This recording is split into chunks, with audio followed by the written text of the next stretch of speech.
Beredar video seorang pria mirip dengan artis Iqbal Ramadan di sebuah coffee shop mengebohkan publik.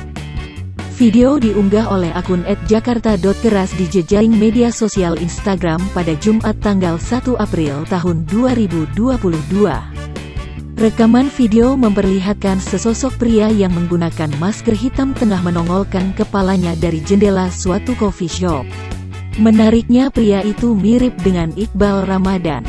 Pria tersebut memiliki rambut gondrong lurus sebahu yang dibelah tengah.